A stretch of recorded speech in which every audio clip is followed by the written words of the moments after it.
सावन के महीने की जो अष्टमी होती है, शिव महापुराण की कथा में और देवी भागवत में वर्णन मिलता है। देवी भागवत में और शिव पुराण में वर्णन मिलता है, अष्ट सिद्धि नवनिधि 64 योगिनी सारी विद्या नव देवी सब सावन के महीने की अष्टमी तिथि के दिन महादेव से मिलन करने आती हैं। भगवान देवादिदेव महादेव 11 रुद्र के रूप में, 12 ज्योतिर्लिंग के रूप में, सहस्त्र नामावली के रूप में शिव उनसे मिलते हैं, उनसे मिलते हैं। वो समय होता है प्रदोष का समय, शाम का समय, जब सावन के महीने की अष्टमी तिथि पड़े, चाहे वो उजाले की पड़े चाहे अंधेरे की पड़े, अष्टमी तिथि पड़े, शाम के समय 2 दीपक, एक लंबी बत्ती का एक गोल बत्ती का, शिव के मंदिर में अपनी कामना कर कर, जो बच्चों को अच्छी नौकरी चाहिए या कोई बीमारी का हल चाहिए या धन की कमी है या कोई समस्या है, एक लंबी बत्ती किसके लिए है?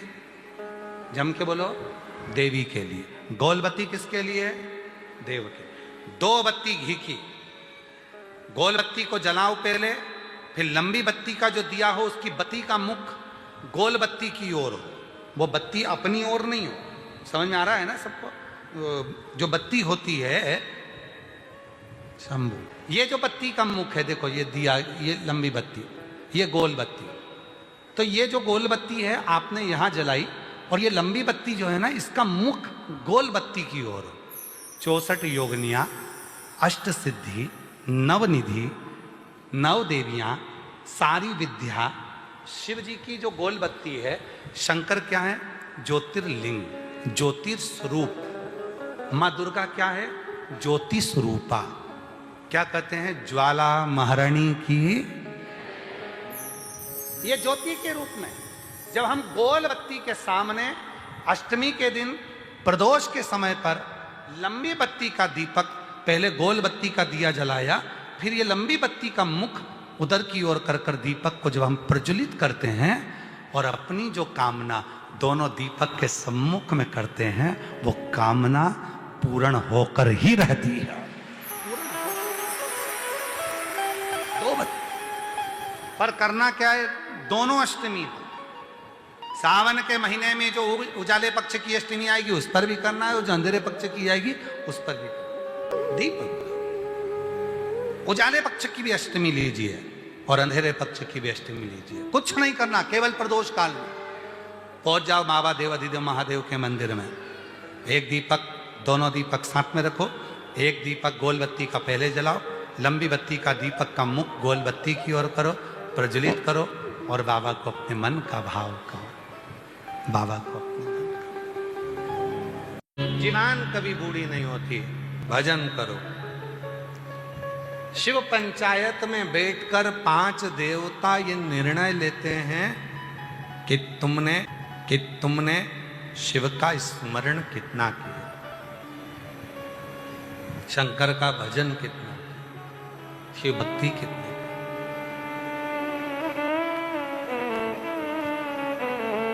जल का पात्र लेकर जा रहे हो, घर का पूरा काम कर लो, सारा काम निपटा लो, फ्री हो जाओ, तब फिर जाओ।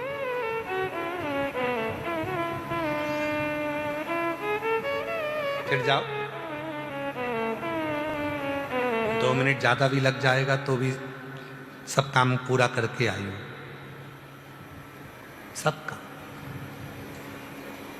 2 मिनट ज्यादा भी लगेंगे तो भी तुम्हारे मन में आएगा मैं सारा काम पूरा कर कर आई हूं। 2 मिनट ज्यादा लग जाएंगे, झाड़ू पोछा लगा लूंगी, सेवा कर लूंगी, भगवान से लाग जाना कोई। पर घर में बुजुर्ग माँ बाप पड़े हुए हैं, पति चिल्ला रहा है, बच्चे स्कूल जाने के लिए तैयार हो रहे हैं, और उस बीच में तुम तैयार होकर जल लेकर शिव के मंदिर चले जाओ, शिव स्वीकार नहीं करेंगे। सावन के महीने में शुक्ल पक्ष की भी अष्टमी पड़ेगी और कृष्ण पक्ष की भी अष्टमी पड़ेगी। बोलो पड़ेगी कि नहीं पड़ेगी? दोनों पक्ष में अष्टमी पड़ती है। और मेरी जीजियों, शिव को गिनकर मत देना। चावल का दाना हो, बेलपत्र हो, जल हो, फूल हो, शिव को नहीं, आपकी मर्जी पड़े उतना दे दो, समर्पित। श्रावण महीने की दोनों अष्टमियों में से कोई भी अष्टमी, ये भी जरूरी नहीं है कि सोमवार की ही अष्टमी थी। श्रावण महीने की दोनों अष्टमियों में से कोई भी अष्टमी को, आज भी नियम है महाराज, कोई मदिरापान में डूबा है, कोई वेश्यावृत्ति में डूबा है, कोई मांसाहार में डूबा है, कोई गलत काम में जुए आदि में डूबा हुआ है, तुम छुड़ा कर रह गए कि मत जा, मत कर, तुम छुड़ा कर रह गए। तो शिव महापुराण का एक बड़ा सुंदर भाव वर्णन करा गया हमारा, बड़ा सुंदर भाव। महाराज, शमी के 5 पत्ते, बेलपत्री के 5 पत्ते, बेर के 5 पत्ते, क्या क्या चीज है जरा जम के बोलो। शमी के 5 पत्ते, बेर के 5 पत्ते और बेलपत्री के 5 पत्ते। महाराज, बेर के पत्ते पर लाल चंदन, बेलपत्री के पत्ते पर पीला चंदन, शमी के पत्र पर केवल कोई चंदन लगाने की जरूरत नहीं, सादा, केवल एकदम कुछ भी उसमें लगाकर नहीं, सिंपल। पहले लाल चंदन वाले पत्ते, फिर बेलपत्री के पत्ते, फिर शमी के पत्ते शिवलिंग के ऊपर समर्पित कर उसको उठाकर वापस लाकर बेलपत्री के पेड़ के नीचे ही 1 लोटा जल समर्पित कर पहले पत्ते चढ़ा देंगे, फिर लोटा भर जल समर्पित कर देंगे। उसी चढ़े हुए पत्तों में से 5 बेलपत्र को लेकर अपने घर आ जाए और अवधूतेश्वर महादेव, कौन से महादेव? अवधूतेश्वर महादेव। ये अवधूतेश्वर महादेव कौन से हैं? आपको कथा में कई बार वर्णन करा गया है। शंकर भगवान को क्रोध आया, ब्रह्मा जी ने क्रोध को लिया, समुद्र में डाला। उस रूप को क्रोध का एक रूप था, क्योंकि जो मदिरा पान करने वाले होते हैं, व्यसन करने वाले होते हैं, गलत काम करने वाले होते हैं, इनको सुधार कर जाओ। जितना तुम समझाओगे ये उतना आग बबूला होंगे। तुम बच्चों से कहोगे गलत लड़के के साथ रह रहा मत रहे, तो और ज्यादा क्रोध करेगा, और चिड़चिड़ करेगा, और अपशब्द कहेगा। तो ये क्रोध को संयमित कर दे। अवधूतेश्वर महादेव, अवधूतेश्वर महादेव का स्मरण कर 5 पत्तों को लेकर आइए। कुछ समय बाद जैसा जैसा समय की अनुकूलता मिले, आप किसी मदिरा का पान करने वाले या किसी व्यक्ति को वो पत्ते दोगे या प्रसाद के रूप में दो तो अच्छी बात है, नहीं तो उस पत्ते का थोड़ा थोड़ा भाग भी प्रतिदिन मात्र 21 दिन तक अगर थोड़ा थोड़ा भाग भी दे दिया जाए तो धीरे धीरे मदिरा पान, व्यसन, गलत आदतें छूटना प्रारंभ हो जाती है और वो शंकर की शरणागति ग्रहण करते हैं। श्रावण महीने की अष्टमी तिथि आए, धतूरा चढ़ाने का भी एक क्रम है। हल्दी में भिगोकर धतूरा चढ़ाया जाता है लक्ष्मी के लिए, चंदन में भिगोकर धतूरा चढ़ाया जाता है आयु की वृद्धि के लिए। अबीर एक सफेद कलर का बॉर्डर होता है, अबीर गुलाल जो होती है, गुलाल में अबीर डलता है, चमकदार, आपने देखा होगा अबीर। तो अबीर में धतूरा जो भिगोकर चढ़ाया जाता है, अबीर को लगाकर चढ़ाया जाता है, वो रोग मुक्ति का होता है। काय के लिए होता है वो? रोग मुक्ति, रोग की मुक्ति।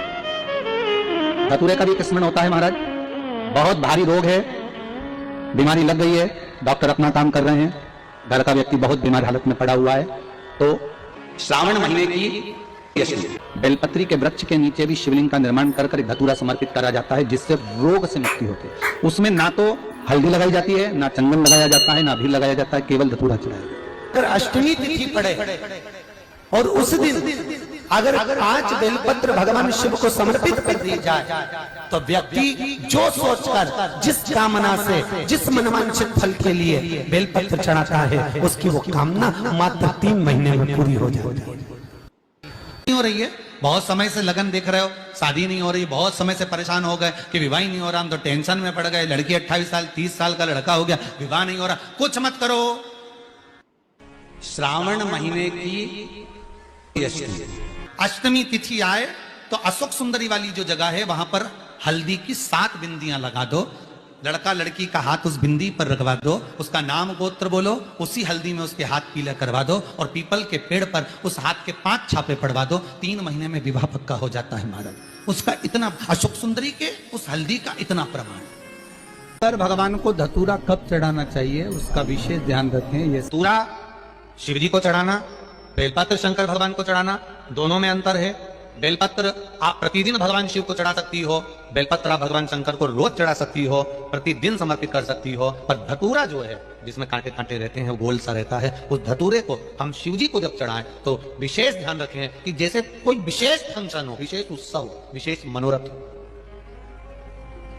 आज तुम्हारे मन में कोई भाव उत्पन्न हो गया कि मेरे बाबा की कृपा हो जाए और मेरा ये कार्य, तो तुम्हारे मन में आया तो तुमने धतूरे को समर्पित करा। धर्म की चतुर्मास के 4 महीने अगर आप व्रत नहीं कर सकते, आराधना नहीं कर सकते, पूजन नहीं कर सकते, तो देवाधिदेव महादेव ने अपना 1 महीना दिया है, श्रावण का महीना दिया। श्रावण के महीने भी पूरे महीने अभिषेक नहीं कर सकते, पूजन नहीं कर सकते, अर्चना नहीं कर सकते, तो देवाधिदेव महादेव ने श्रावण के महीने के सोमवार दिए। और अगर श्रावण महीने के सोमवार को भी हम भगवान का अभिषेक नहीं कर सकते, ब्राह्मण देवता को घर में बुलाकर अभिषेक पूजन नहीं करवा सकते, श्रावण महीने में भी अगर 4 या 5 सोमवार पड़ते हैं और इन सोमवार को भी हम भगवान शिव की आराधना नहीं कर सकते, तो देवाधिदेव महादेव की कथा कहती है कि उस महीने भर में शिवरात्रि का वर्णन कर दिया कि कम से कम सावन के महीने की शिवरात्रि के दिन ही पार्थिव शिवलिंग का निर्माण कर कर, पूजन कर कर, अपनी मन की कामना कर कर देवाधिदेव महादेव की आराधना कर लो तो पूरे चतुर्मास के पुण्य का फल प्राप्त। चतुर्मास यदि किसी भी अष्टमी तिथि को 12 महीने में शुक्ल पक्ष कृष्ण पक्ष की अष्टमी तिथि पड़ती है, यदि किसी भी अष्टमी तिथि को अगर किसी ने नियम बनाया 5 अष्टमी का, 8 अष्टमी का, 7 अष्टमी का, 1 कनेर का पुष्प शिवजी के शिवलिंग को समर्पित करना,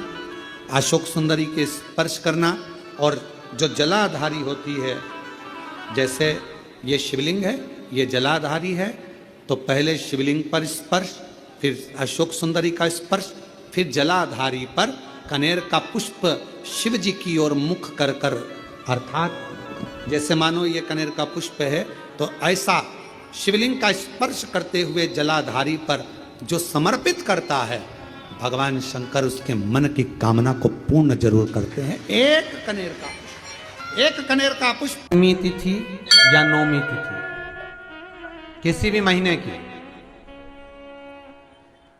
चाहे शुक्ल पक्ष की हो चाहे कृष्ण पक्ष की हो, अष्टमी और नौमी तिथि ये 2 तिथियां ऐसी हैं, मान लो तुम्हारा पैसा तुमने किसी को दिया, 5 लाख 4 लाख 3 लाख 10 लाख 8 लाख 2 लाख 50,000 25,000 20,000 40,000 और वो पैसा नहीं दे रहा आपको, आप हार गए कह के कर, फोन लगा कर, भैया दे दे रे, परेशानी है, दे दे रे भैया, हम तो परेशान हो गए, और हार गए, नहीं मिल रहा, बहुत परेशान।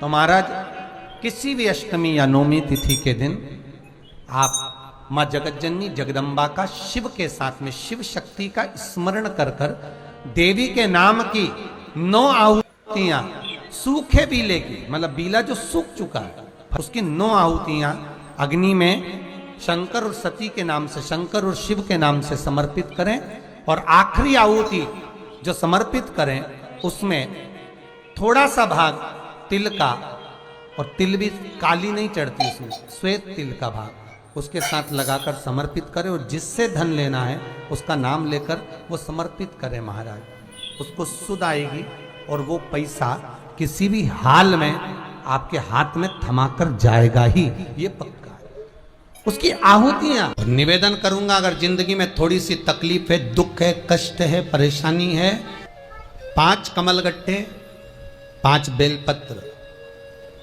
तांबे के लोटे में जल भरकर रख लीजिए। सीधे हाथ पर उस कलश को रखो जिसमें 5 कमलगट्टे और 5 बेलपत्र रखिए। श्री शिवाय नमस्तुभ्यम, इस मंत्र का 5 बार स्मरण कर कर आपको जो तकलीफ है उसको हृदय चित्त से धरकर मस्तक से कलश को लगाकर किसी एकांतेश्वर महादेव पर, किसी वृक्ष के नीचे विराजमान हो, ऐसे एकांतेश्वर महादेव पर अपनी कामना कर कर वो जल समर्पित कर दो। 1 बेलपत्र, 1 कमलगट्टा उठाकर अपने घर पर लेकर जाओ। जो तकलीफ बहुत ज्यादा हो रही है 5 दिन में आपको मालूम पड़ जाएगा, 5 दिन में अंतर आ जाएगा। जिंदगी में अगर कोई तकलीफ बहुत बड़ी आकर खड़ी हो गई जिसका कोई हल ही नहीं निकलता, 1 बेलपत्री लीजिए, अपनी हाथ की उल्टे हाथ की हथेली पर रख लीजिए, सीधे हाथ की हथेली से बेलपत्री को दबा दीजिए। शिव जी के मंदिर में कुछ देर मौन होकर बैठ जाए, जैसे सनकादि ऋषि बैठे हैं।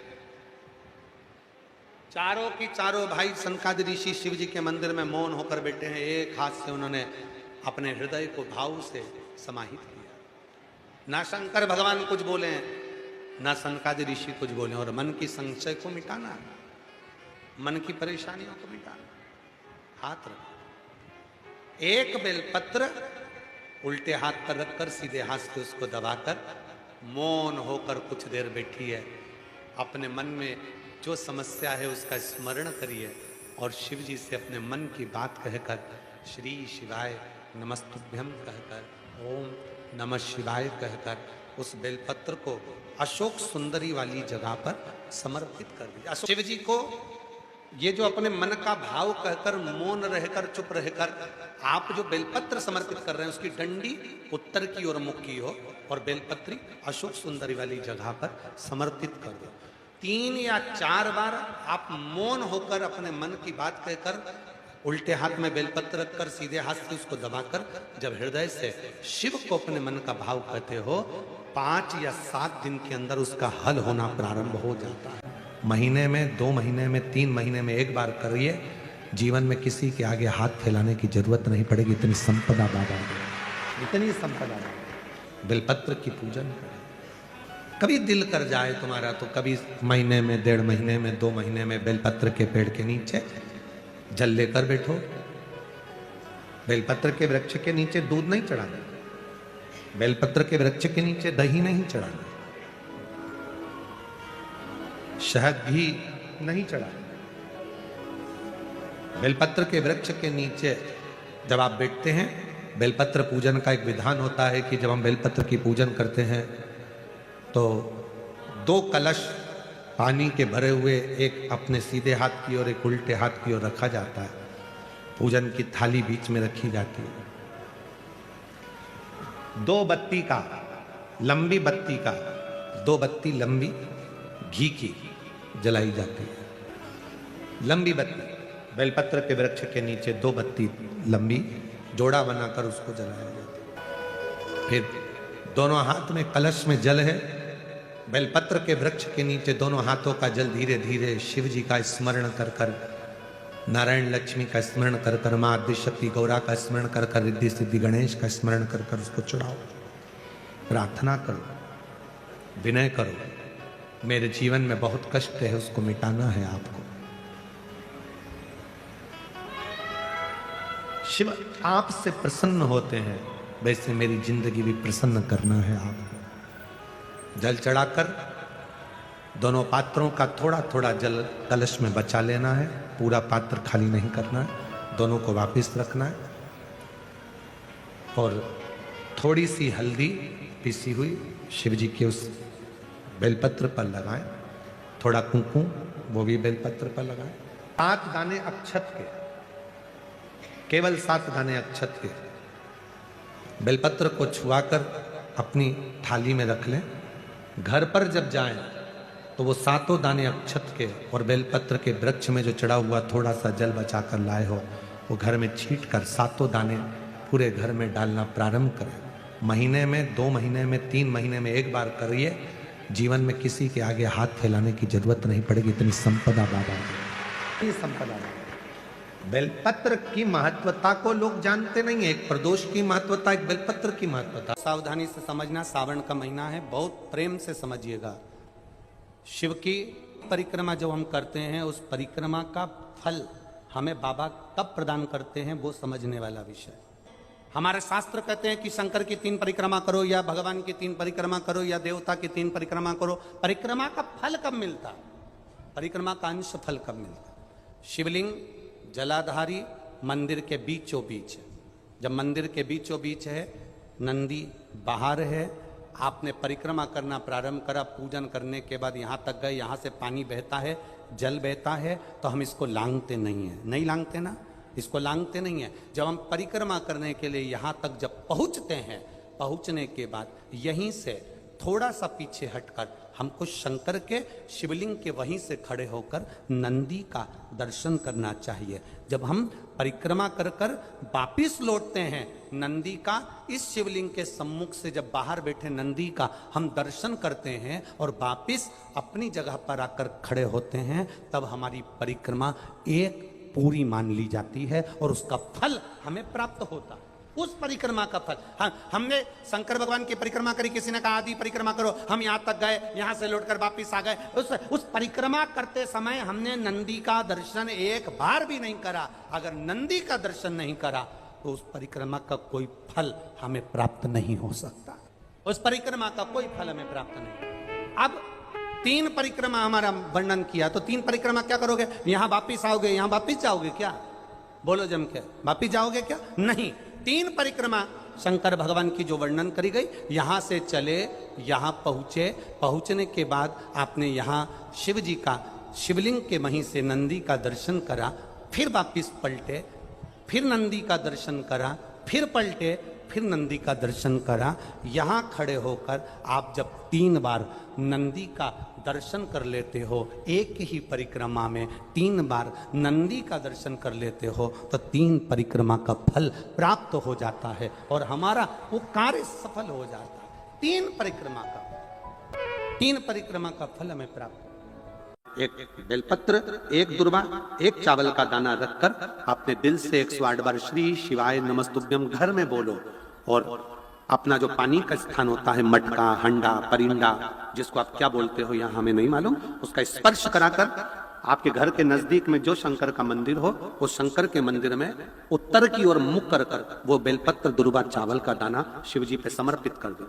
अगर लगातार 20 दिन भी आपने रोज प्रतिदिन अगर समर्पित करा है, तो 21वां दिन आपका जो भी दुख है वो धीरे धीरे कटना प्रारंभ हो ही जाए। शिवलिंग में 5 जगह ऐसी होती है जहां पर अगर चंदन का लेपन कर दिया जाता है तो विपदा, बांधा, तकलीफें, कष्ट दूर होता चले। 5 स्थान बता, उसको समझिए।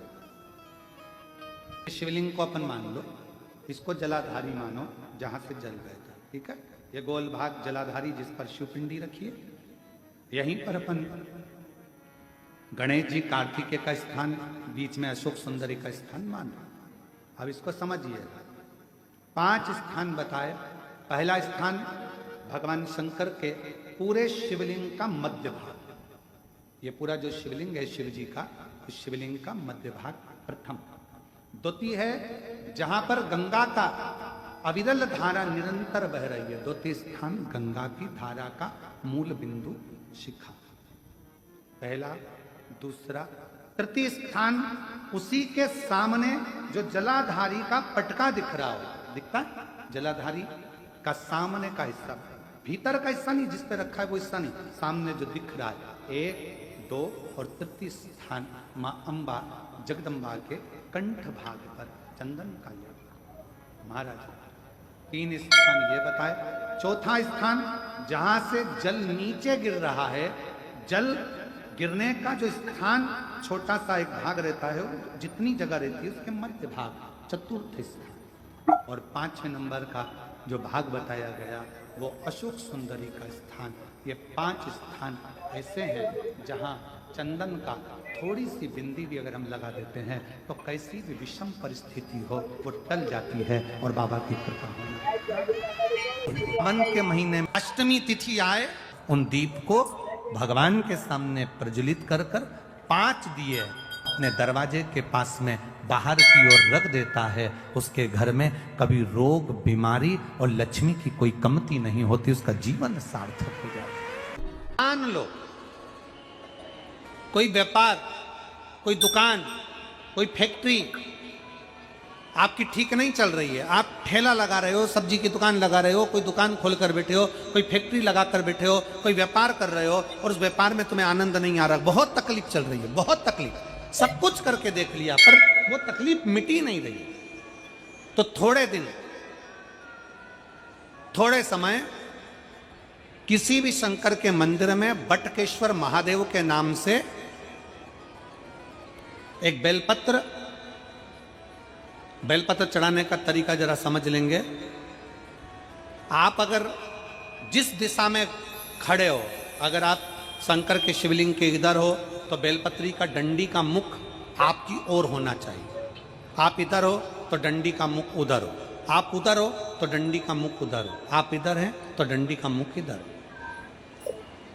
बटकेश्वर महादेव के नाम से शंकर जी के मंदिर में एक बेलपत्री पर डंडी का मुख अपनी ओर होना चाहिए। जो डंडी है इसका मुख अपनी ओर।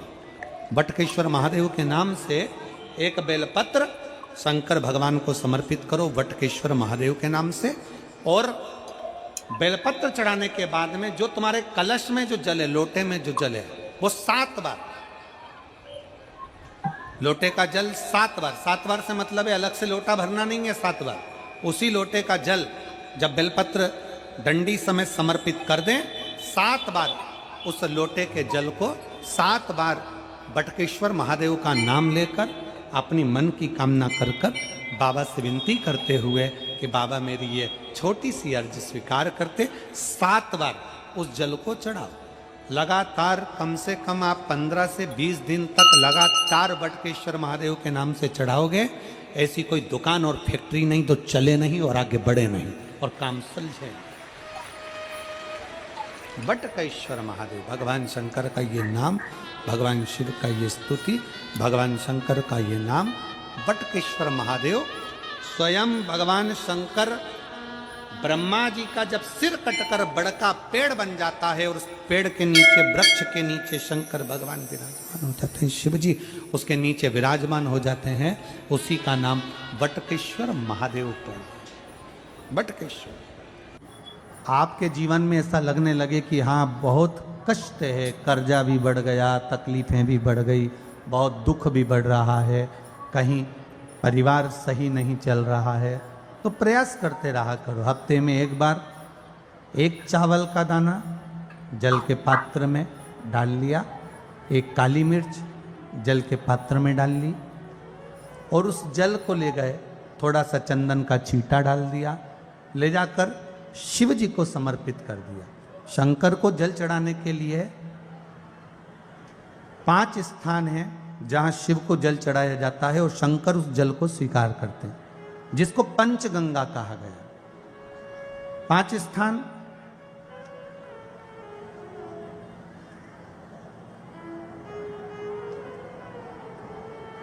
अच्छे से समझ लीजिएगा, जब भी शिव मंदिर में जाएं तो ये 5 स्थान शिव को जल चढ़ाने के लिए ये रखा है। शिवलिंग,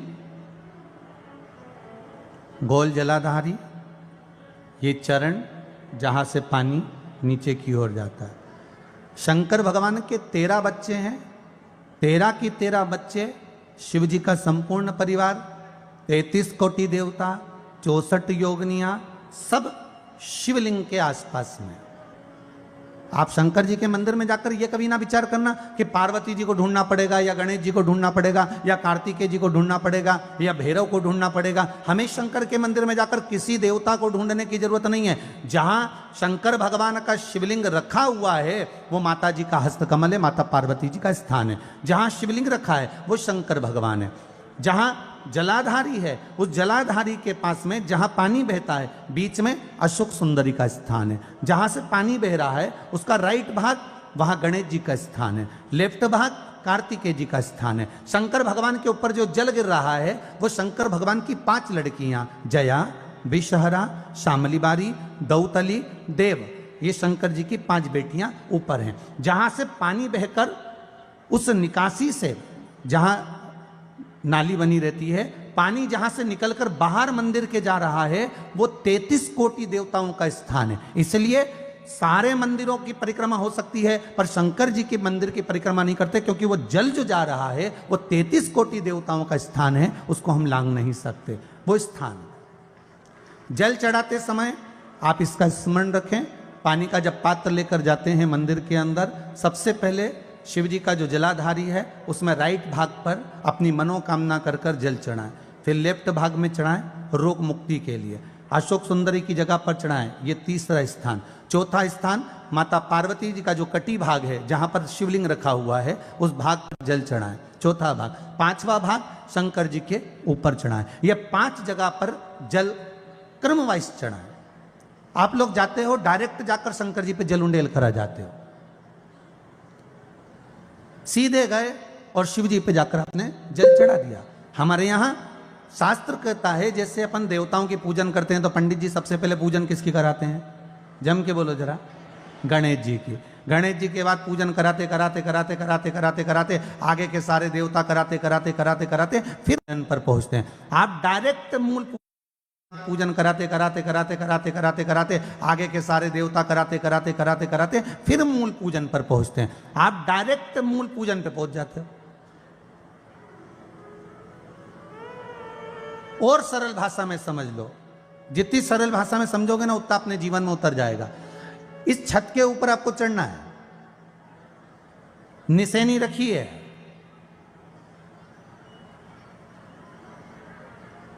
पाए लगे हुए हैं, आप कैसे चढ़ोगे? एक एक पाए पर पांव रखकर चढ़ोगे कि डायरेक्ट पहला पे रखोगे आखिरी पर? जम के बोलिए जरा, एक एक पाए पर पांव रखोगे ना कि धीरे धीरे हमको चढ़ना है। उसी तरह शिव मंदिर में पहुंचने के बाद पहला गणेश स्थान, कार्तिकेय स्थान, अशोक सुंदरी का स्थान। अशोक सुंदरी के स्थान पर जल क्यों चढ़ाया जाता है? क्योंकि भगवान शंकर की सबसे छोटी लड़की जो है वो अशोक सुंदरी है। और ये जो छोटी लड़की है अशोक सुंदरी, ये नारी को अखंड सौभाग्यता का वर प्रदान करती है। कौन सी नारी को? किस नारी को अखंड सौभाग्यता देती है? तो महाराज शास्त्र कहता है जिस नारी के भाग्य में लिखा होता है कि इसको वैधव्य होना है, इसके पति को समाप्त होना है, अगर वो नारी अशोक सुंदरी वाली जगह पर जल चढ़ा देती है तो पति पर अगर काल भी मंडरा रहा होता है तो मां अशोक सुंदरी महाकाल से कहकर काल को टाल देती है। वो अशोक सुंदरी का स्थान, वो माता अशोक सुंदरी का स्थान।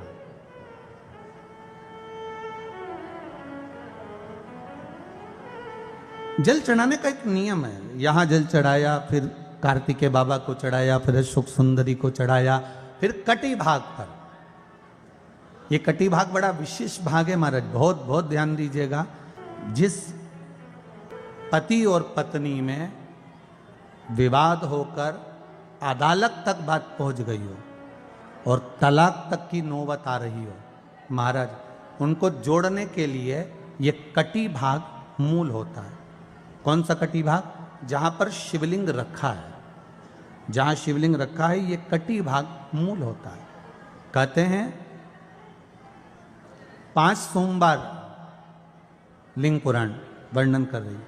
5 सोमवार कटी भाग पर जहां शिवलिंग रखा हुआ है, 3 उंगली में मक्खन लेकर कटी भाग पर मात्र फेर देने पर और उस पर 7 जगह चंदन लगा देने पर पति और पत्नी का संबंध कभी समाप्त नहीं हो सकता, वो जुड़कर ही रहेगा, प्रेम बढ़कर ही रहेगा। कटी भाग का बड़ा बड़ा महत्व है महाराज। शिवलिंग के कटी भाग पर स्वयं मां जगतजननी जगदम्बा अपने हस्त कमल पर भगवान शिव को झेली हुई। श्री शिवाय नमस्तुभ्यम। हर हर महादेव। पूज्य गुरुजी ने इस वीडियो में श्रावण मास की अष्टमी तिथि के विशेष उपाय बताए हैं। अष्टमी तिथि बहुत ही विशेष तिथियों में से एक है, इसलिए श्रावण मास में पड़ने वाली अष्टमी तिथि बहुत ही श्रेष्ठ मानी जाती है। इस वीडियो के माध्यम से गुरुजी ने अष्टमी तिथि के विशेष उपाय बताए हैं। वीडियो को अच्छे से देखकर समझकर इन उपायों को आपको अवश्य करने हैं। श्रावण मास का पवित्र महीना चल रहा है। आप सभी को भगवान भोलेनाथ की विशेष कृपा प्राप्त करने के लिए इन उपायों को करना चाहिए। और भी कुछ ना कर सको तो भगवान भोलेनाथ को 2 लोटा जल अवश्य ही समर्पित करने चाहिए। वीडियो अच्छी लगे तो like, share and subscribe, comment में श्री शिवाय नमस्तुभ्यम हर हर महादेव अवश्य लिख देना। जाते जाते चैनल को सब्सक्राइब अवश्य कर देना। जय श्री राम, हर हर महादेव, जय श्री महाकाल।